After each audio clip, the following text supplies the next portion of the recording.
नमस्कार दोस्तों, स्वागत है आप सभी का आदित्य क्लासेस के डिजिटल प्लेटफॉर्म पर। और मैं मनीष सोनी फिर से हाजिर हूँ। आज मित्रों, आप लोगों का जो इंतजार है वो समाप्त हो ही चुका है। आपको पता है 27 तारीख से यूपी पुलिस के फॉर्म स्टार्ट हो गए हैं। तो सभी लोग ध्यान से आज की वीडियो को देखेंगे, एंड तक देखनी है वीडियो, कहीं भी ड्रॉप नहीं करनी है, कहीं भी छोड़नी नहीं है। और याद रखिए, आज अपन बात करने वाले हैं कि उत्तर प्रदेश पुलिस 2024 में सिलेक्शन कैसे प्राप्त करें। ठीक है, तो देखिए यहाँ हमारी पूरी टीम दे रखी है और मैं खुद आप लोगों के सामने हूँ। तो अभी थोड़ी देर बाद मैं सुभाष सर को भी बुलाऊंगा। उससे पहले मैं आपको बहुत सारी चीजें क्लियर कराने वाला हूँ। देखिए, एक तो आपको टारगेट रखना है 230।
नमस्कार।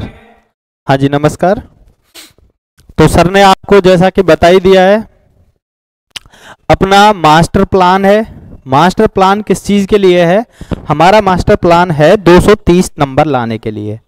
ठीक है, उत्तर प्रदेश पुलिस की जो भर्ती परीक्षा है उसकी डेट है जो 18 फरवरी घोषित कर ही दी है ना। पहले 11 को होने वाली थी, उसके बाद अब क्या फिक्स कर दी है? 18 फरवरी। ठीक है, 18 फरवरी को आपकी परीक्षा होगी। आज से अगर हम करें तो 18 फरवरी के 52 दिन बचते हैं। कितने दिन बचते हैं? 52 डेज, 52 दिन बचते हैं। तो इन 52 दिन में भी अगर हम परीक्षा से एक दिन पहले बिल्कुल शांति से रहना चाहते हैं, अगर परीक्षा से एक दिन पहले बिल्कुल शांत खुद को करना चाहते हैं, तो 50 दिन में ही अपनी जो तैयारी है उसको चरम पर ले जाना होगा। हालांकि बहुत से स्टूडेंट ऐसे हैं जिन्होंने पहले से ही अपनी तैयारी कर रखी है, उनके लिए ऑल द बेस्ट। और जिन्होंने नहीं भी कर रखी है उनके लिए भी बहुत बहुत शुभकामनाएं। लेकिन आप सभी का सिलेक्शन हो सकता है अगर आप मेहनत करना चाहें तो। कोई कारण, बहुत से तो ऐसे हैं किसी ना किसी रीजन से, कोई घर में कोई परेशानी हो गई या कोई और समस्या आ गई, उस कारण से नहीं कर पाए तैयारी अब तक, तो उनके लिए, और जो करना चाहते हैं, जो ये सोच रहे हैं अब टाइम नहीं बचा, उनके लिए सुनहरा मौका है। ठीक है, तो इसमें क्या है, अपन ने 50 दिन की रणनीति बनाई है, जो लास्ट 50 दिन है उनकी रणनीति बनाई है। तो सबसे जरूरी बात क्या है, पढ़ना तो पड़ेगा। बिना पढ़े कोई भी ऐसी दवाई नहीं आती जो आपको दे दी जाए, घुट्टी पिला दी जाए और आपका सिलेक्शन हो जाए, ऐसी कोई घुट्टी आती नहीं है। तो पढ़ना तो पड़ेगा, ठीक है ना। तो मनीष सर ने आपको बता ही दिया कैसे कैसे सिलेबस है, और आगे उसे और हम विस्तार से डिस्कस करते हैं। ठीक है, ये जो रणनीति है इसको और आगे डिस्कस करते हैं हम। अपने लिए सिलेबस में सीधा सीधा है जीके, ठीक है, जीके, हिंदी, रीजनिंग,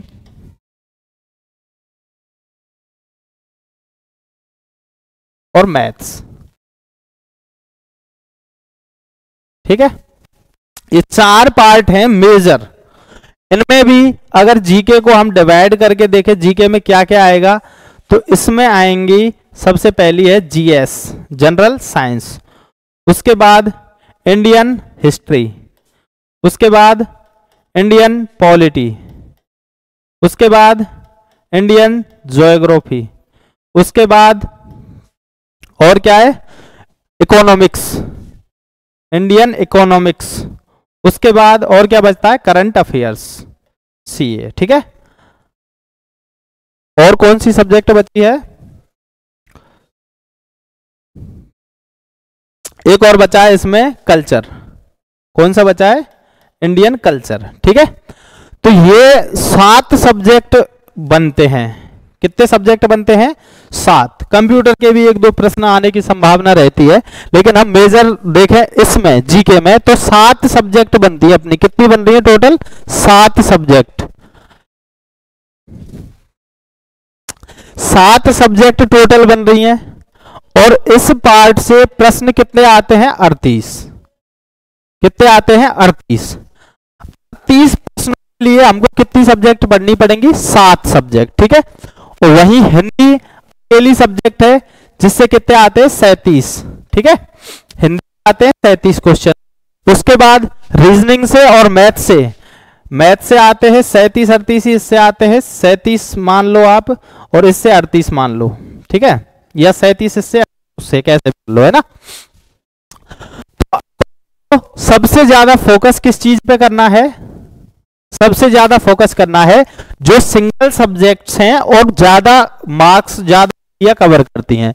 ये सब्जेक्ट ज्यादा हैं लेकिन एरिया कैसा कर रही है, कम कवर कर रही हैं। ठीक है, तो सबसे जरूरी बात क्या है, हमको इन तीनों सब्जेक्ट्स पे विशेष फोकस करना है। ठीक है, इस पे विशेष फोकस करना है। इन अगर कम फोकस करेंगे तो भी काम चल जाएगा। जैसे करंट अफेयर्स, करंट अफेयर्स आप 20 घंटे पढ़कर भी, अगर 20 घंटे आपने पढ़ लिया करंट अफेयर्स, तो अगर करंट अफेयर्स के इसमें अगर हम एक सब्जेक्ट के हिस्से में नंबर देखें तो 5.5 नंबर आते हैं। एक सब्जेक्ट के हिस्से में कितने नंबर आते हैं, 5.5 नंबर, सॉरी 5.5 क्वेश्चन, है ना।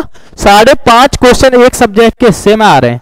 अगर 5.5 प्रश्न प्रत्येक सब्जेक्ट से अगर हम माने, तो हमको देखना है कौन सी सब्जेक्ट सरल है, कौन सी सब्जेक्ट जल्दी कवर होगी, उस सब्जेक्ट को हम इसमें से ले लेंगे। जैसे हिस्ट्री है, हिस्ट्री विशाल है, बहुत ही विशाल है, लेकिन हिस्ट्री से बहुत कम प्रश्न पुटअप होते हैं इसमें, यूपी पुलिस में, है ना।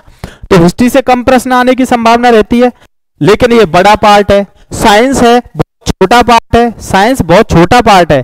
30 घंटे में साइंस पूरी की जा सकती है। अगर 20 घंटे रिवीजन लगावे तो 50 घंटे रिवीजन और एक बार उसको पढ़ना, चीजें 50 घंटे में हम कर सकते हैं। ठीक है, उसके बाद करंट अफेयर्स 20 घंटे में हो रही है, तो 70 घंटे का मैटर कितना है, साइंस और करंट अफेयर्स दोनों का कितना है, 70 घंटे का।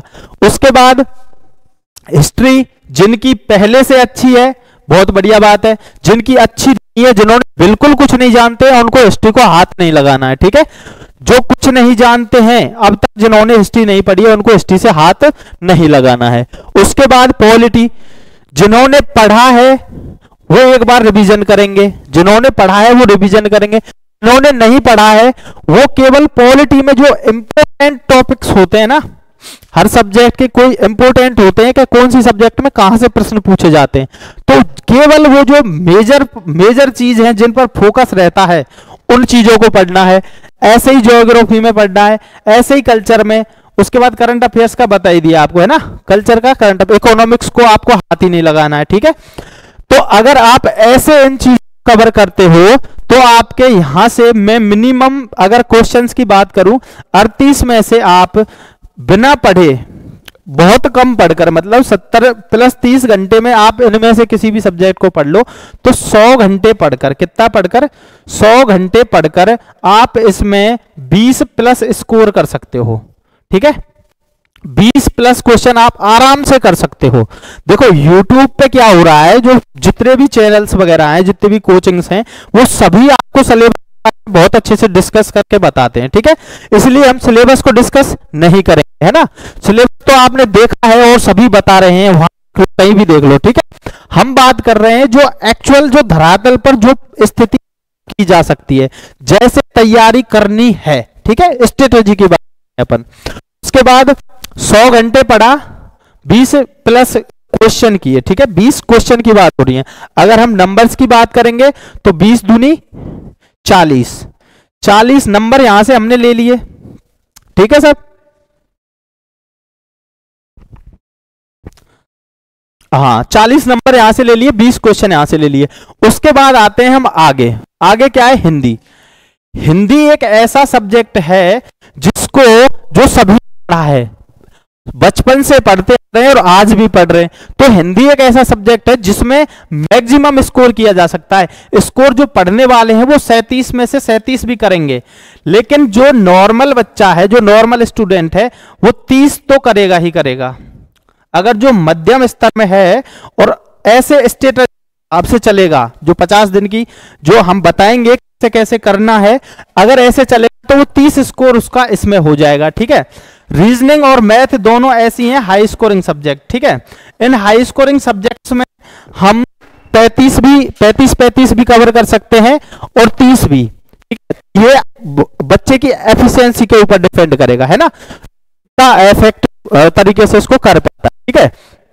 तो इसमें क्या है, एक से 32 ले लें और एक से हम दूसरी से भी 32 ले लें। अगर 32 हम स्कोर लेते हैं दोनों से तो कितना हो जाता है, ये हो जाता है 64 क्वेश्चन यहां से लिए और यहां से हिंदी से 30 क्वेश्चन लिए थे, है ना, 30 हिंदी से लिए, 94 क्वेश्चन, है ना, 94 प्लस 40 टोटल कितना हो गया, 94 प्लस 40 टोटल हो गया 134, ठीक है, 134 हो गया। अगर हम एक दो नंबर और इधर उधर कर लें तो भी 130 प्लस पे पहुंच रहे हैं ना। अगर 130 प्लस पे हम पहुंच रहे हैं, ये क्वेश्चंस की बात है, तो इसका डबल करो, 130 का डबल कितना होता है, 260, तो 94 40 नहीं, यार 20 होंगे यहां से, है ना, यहां से 20 होंगे। हाँ, ये क्लियर करते हैं, क्वेश्चन यहां से नंबर ले लिए, क्वेश्चन लेने थे, ये हो गए साहब अपने 20 कितने हो गए,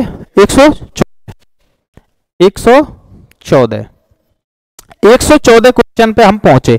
तो 114 क्वेश्चन कितने नंबर बनते हैं, 114 क्वेश्चन के कितने नंबर बनते, 228। तो 228 का स्कोर सेफ है, ठीक है। 225 प्लस आप जाते हो, 220 प्लस भी अगर आप जाते हो तो सेफ स्कोर है। और ये हमने बहुत ज्यादा नहीं लिए, बहुत से स्टूडेंट ऐसे हैं ज्यादातर जिनकी तैयारी ऑलरेडी चल रही है, ठीक है, ऑलरेडी बढ़िया तैयारी चल रही है, उनको क्या करना है, अब देखते हैं उनको क्या करना है, ठीक है। यहां तक का हो गया, अब देखते हैं करना क्या है, ठीक है। करना यह है, लेकिन कैसे करना है, ठीक है। अपने पास टोटल 50 दिन लेते हैं हम, ठीक है। 50 दिन अगर हमारे पास हैं तो एक दिन में 24 घंटे होते हैं, तो टोटल हमारे पास 1200 घंटे हैं, ठीक है, 1200 घंटे हैं। अब आप ये कहोगे कि सर 24 घंटे कौन पढ़ सकता है, तो 24 घंटे तो नहीं पढ़ सकते। तो आप कितना सोते हो? आप एक दिन में कितना सोते हो? ज्यादा से ज्यादा 6 घंटे सो लो। अगर आप 10 घंटे भी सोते हो, अगर 50 दिन आप 6 घंटे सो लोगे तो आपका कुछ घटेगा नहीं। और अगर आपको सिलेक्शन मिल जाता है तो आपकी लाइफ अलग जगह पहुंच जाएगी, ठीक है, आपकी लाइफ बन जाएगी, ठीक है। अगर हम 6 घंटे प्रतिदिन का माइनस करते हैं तो 300 घंटे हमारे सोने में निकल जाते हैं।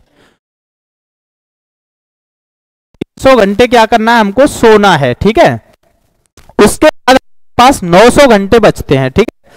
अब जो भी आप क्रियाएं कर रहे हो, खाना खाते समय भी पढ़ सकते हैं, ऐसे नहीं तो ऑनलाइन पढ़ सकते हैं यूट्यूब पे, अपने आदित्य क्लास जो चैनल पे सभी सब्जेक्ट का मैटर, बहुत ज्यादा मैटर अपने पास अवेलेबल है और बिल्कुल शॉर्ट और स्वीट, बहुत अच्छा एग्जाम ओरिएंटेड मैटर हमारे चैनल पर उपलब्ध भी है, आप वहां से पढ़ लो। और बाकी टाइम में सेल्फ स्टडी, ठीक है, सेल्फ स्टडी और यूट्यूब, दो चीज का सहारा लो, कहीं मत जाओ, ठीक है। और आप कहीं और से पढ़ रहे हो, अभी पढ़ो, बहुत बढ़िया है, लेकिन एक काम आपको इसमें करना है, इन घंटों का डिवाइडेशन, ठीक है। 100 घंटे में हिंदी पढ़ी, ठीक है सब, उसके बाद 100 घंटे में जीके पढ़ी। कितने स्कोर के लिए पढ़ी? स्कोर मैंने पहले आपको बता दिया। जीके से हमें कितना स्कोर करना है? मात्र 20 क्वेश्चन, है ना। और हिंदी से हमें कितना स्कोर करना है? मात्र 30 क्वेश्चन, ठीक है। ये 200 घंटे ये दोनों चीजें पढ़ी। उसके बाद 200 घंटे अगर हम मैथ पढ़ें और 200 घंटे हम रीजनिंग पढ़ें, ठीक है, 200 घंटे दोनों चीजें पढ़े तो 400 घंटे हो जाते हैं। अगर इन 400 घंटों में कौन कौन से शामिल हैं? अपना जो मैथ का पूरा सिलेबस यूट्यूब चैनल पर अवेलेबल है, तो वो है 60 घंटे का। 60 घंटे का उसको पढ़ो। उसके बचे जो घंटे हैं 200 में से कितने बचे? 140 घंटे बचे। तो 140 घंटे आपको क्या करना है? रिवीजन करना है। अब ये 140, ये तो 200 घंटे मैथ पढ़नी है, ये कैसे पढ़नी है, कब पढ़नी है, ये अपने हिसाब से शेड्यूल करो आप। भाई आपको सुबह जल्दी नहीं जगते, आप सुबह जल्दी होते तो आप लेट नाइट तक पढ़ो, हो सकता है तो 3 बजे तक 4 बजे तक पढ़ो, ठीक है। अगर आप सुबह बहुत जल्दी जा सकते हो, 4 बजे जग सकते हो, तो आप शाम को 8-9 बजे 10 बजे क्लोज कर दो। 6 घंटे सोना है, बाकी टाइम पढ़ना है। क्या करना है? बाकी टाइम पढ़ना है। अगर आप पहले भी पढ़ लिए हो तो आपका स्कोर कार्ड बहुत ऊपर जाएगा, ठीक है। आप पहले पढ़े लिखे हो तो आपका स्कोर कार्ड बहुत ऊंचाइयों को छुएगा अगर आप इस तरीके से और पढ़ोगे तो, ठीक है। उसके बाद ऐसे ही 200 घंटे रीजनिंग की भी क्लासेज अवेलेबल है, जीके की भी, करंट अफेयर्स की भी और जनरल साइंस की भी, सभी क्लासें हमारे यहाँ अवेलेबल है ना। और जो चीज अवेलेबल नहीं है उसको आप पीडीएफ फॉर्म में पढ़ लो, नहीं तो और कहीं भी यूट्यूब चैनल पे किसी पे भी पढ़ लो, जहां टाइम पास ना होता हो, केवल पढ़ाई होती हो, ठीक है। तो यहां हमने 600 घंटे निकाल दिए। अब अपना टाइम कितना बचा अपने पास? 600 घंटे हमने पढ़ाई में निकाल दिए। उसके बाद 300 घंटे बचे। अभी जो 300 घंटे हैं इनको लेके जाओ लास्ट में। कहां लेके जाने हैं 300 घंटे? लास्ट में। शुरू के 600 घंटे आज, अगर आप आज से क्लास खत्म होने के बाद से पढ़ना चाहते हो तो आपको 600 घंटे से काउंट करने हैं और अभी लगाने हैं। लास्ट के जो टाइम बचेगा उसमें आपको 300 घंटे देने हैं। इन 300 अगर आपको 300 घंटे लास्ट में निकालने, मैंने बता दिया, तो लास्ट वाले 300 घंटों में आपको क्या करना है? जितने भी प्रीवियस ईयर क्वेश्चंस हैं, ठीक है, तो मैथ्स का, जैसे आपने मैथ्स पढ़ ली, जैसे मनीष सर से मैथ्स पढ़ ली, रीजनिंग पढ़ ली आपने, तो आपको क्या करना है? जो प्रीवियस ईयर क्वेश्चन पेपर हैं, पहले परीक्षाओं में आए हुए प्रश्न हैं, केवल वही हल करने हैं। कोई आपको ये लड्डू दे कि मैं बहुत महत्वपूर्ण प्रश्न दे रहा हूं, उन महत्वपूर्ण प्रश्नों को इस टाइम पे नहीं पढ़ना है। अपन को केवल प्रीवियस ईयर क्वेश्चन पेपर ही पढ़ने हैं। तो मैथ कहां से करने हैं? पढ़ तो यहां ली, 60 घंटे यहां पढ़ ली, 140 घंटे किसको दिए? प्रीवियस ईयर क्वेश्चंस को, ठीक है।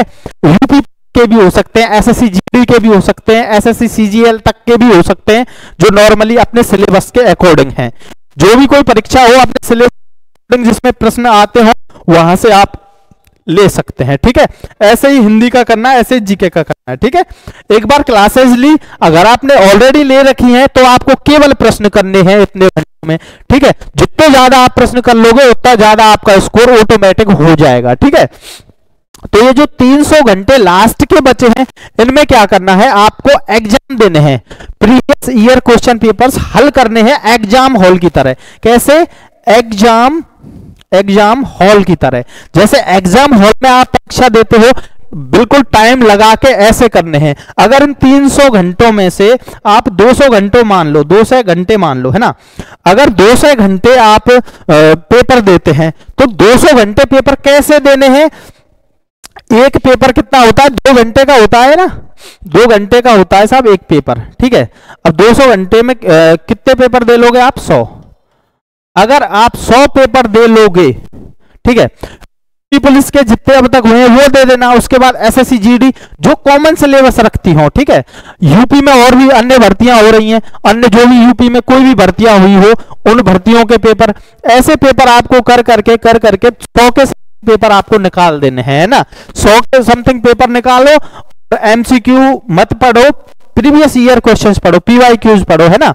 और क्लासेस ले लो और रिवीजन संग के संग रिवीजन भी हो जाएगा। जैसे 140 घंटे रिवीजन किया, उसके बाद हिंदी है, हिंदी को 100 घंटे में आराम से कवर अप कर सकते हो। पीडीएफ से पढ़ो, डायरेक्ट पढ़ो, जैसे भी आपको उचित लगे वैसे पढ़ो, लेकिन टाइम मैनेजमेंट का विशेष ध्यान रखो। पहले तो अपन को क्या घबराना नहीं है, क्योंकि टाइम अपने पास पर्याप्त है। अगर कोई पूरे मन से, सच्चे मन से अगर आज से पढ़ना चाहे तो अपने पास भरपूर टाइम है, टाइम की कोई कमी नहीं है, ठीक है। ठीक है, बहुत बढ़िया। आप सभी ने ध्यान से सुना वीडियो को, आप सभी का धन्यवाद।